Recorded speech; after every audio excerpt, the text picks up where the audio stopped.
Ding dong, the witch is not dead. Not dead. Oh, man. Dolphins fan here. I'm hurting. I'm hurting. I thought you guys were gone. We had the Bills. Bills rose up. I can see some one-on-one matchups with the Bills, but as much as it pains me, I have to tell the truth. The Patriots went against the grain, and on paper, I mean, it's all it is right now, is on paper, you guys did some great stuff.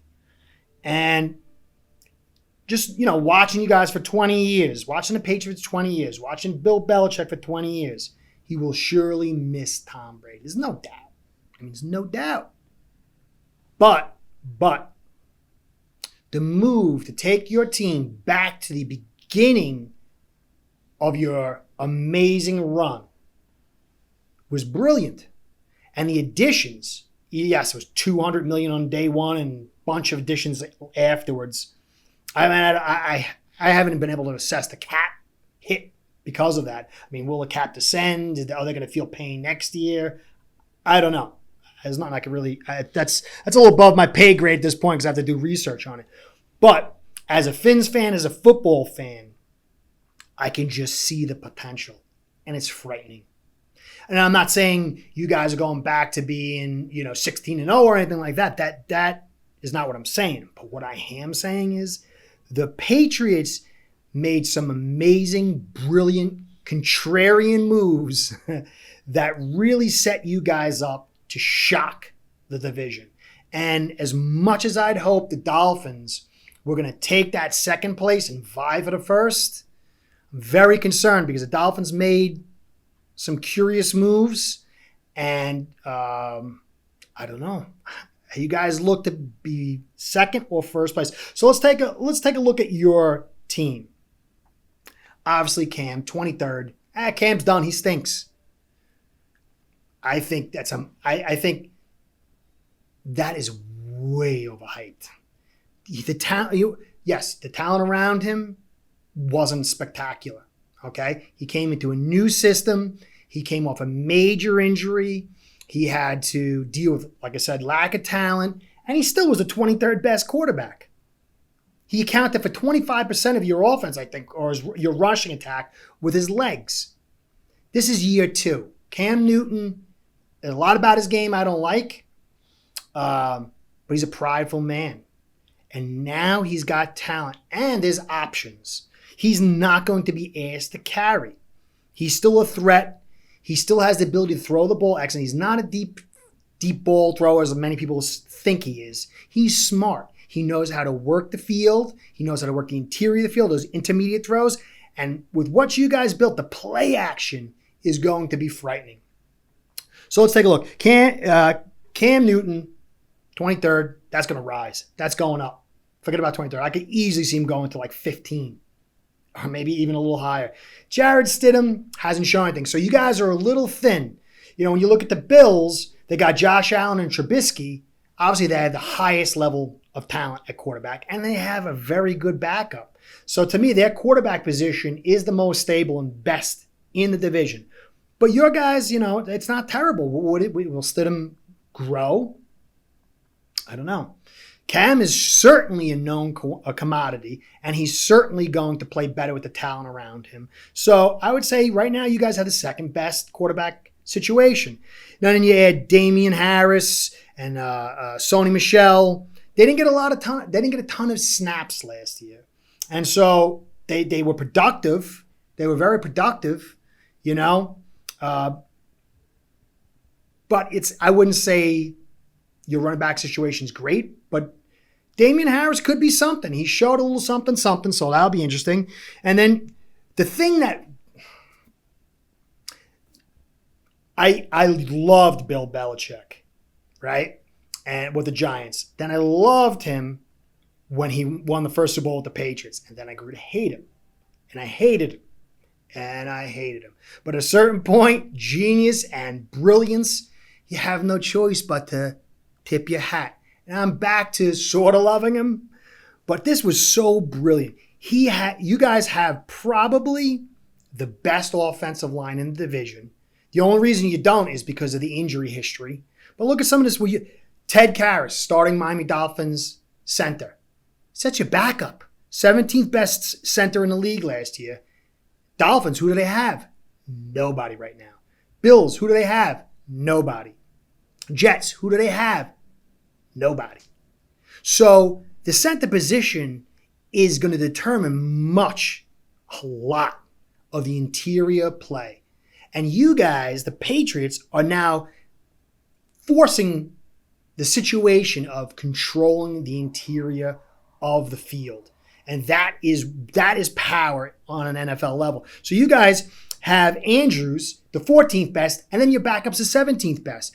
So no matter what, you guys are going to be in a good situation. Then you have the two best guards in the division with, I'm not going to say, Shaq Mason's the easy one, but Onwenu. I just remember him because the guy was gigantic at 350. And I seen him move the Dolphins players. Okay, I've seen him. He's a giant. 9th best guard in the league, and Shaq Mason, the 6th best. So your interior three is controlling, and then you add Isaiah Wynn and Trent Brown. Isaiah Wynn's the 11th best tackle, injury history, but when he's there, and it's so interesting because you guys had the giant tackles, and then you move to the small guy and doing great. Now, Trent Brown, too, is another quality player. Depth, not too bad, some depth there. But overall, that offensive line is the best in the division. So, on top of that, then you acquired 2 phenomenal tight ends. Singularly, they're not the best. Because you have Hunter Henry, who's the 24th best, and Jonnu Smith is the 12th best. Now, both of them obviously have talent. Both of them can play the X and the Y. They can play inline. They can spread out. But the fact that the two of them together with a phenomenal interior line, and then you have Devin Asiasi. Forgive me. Pronunciations suck. He's not great, but he's huge. So you can come out in 3 tight end sets. You have an extra alignment on top of this. So this physicality is going to have time of possession, which is going to help your defense, which is stacked too. It's going to help control the clock. It's going to take pressure off Cam Newton. He's not going to have to scramble as much. And then it's going to open up the play action, which is going to allow the deep ball and those long edge of the zones intermediate plays, which are killers. So you can come out just about any look you want. If a team comes out and they're bringing the nickel, they're screwed. If they're bringing a base package, you guys can just stretch one. You can Jonnu Smith. You can just move him out, play the third wide receiver, and it's going to be a quality situation. So offensively, I want to say the Bills have the best offense, and I still think they might because Josh Allen's a monster. He's an absolute monster. And if he gets pooped, man, who knows if he gets better. But from a schematic standpoint, from an offensive line, to me, the offensive line's critical. Now, I think a lot of the stuff will break down if you see that injury history crop up with you guys again. If Isaiah Wynn goes down again, that's going to bring some trouble. But across the board, and then you were talking about your wide receivers. You picked up a bunch of. Kendrick Bourne, 53rd best. Aguilar, 46th best. Jacoby Myers, which you had, who's a big guy, dude. And then you have Edelman, who I think he's coming back. And then N'Keal Harry, who he hasn't done much, but you never know. They're slow to develop. So you have talent up and down the line, and people are sleeping on you. People are sleeping on Cam. But football is about the line of scrimmage. I don't care what anybody says. You look at all the teams that can stop the run and they can run the football. Look at last year. Last year. You had one of the best quarterbacks with the Chiefs, with Mahomes. No offensive line, couldn't run the football. They were turned into nothing.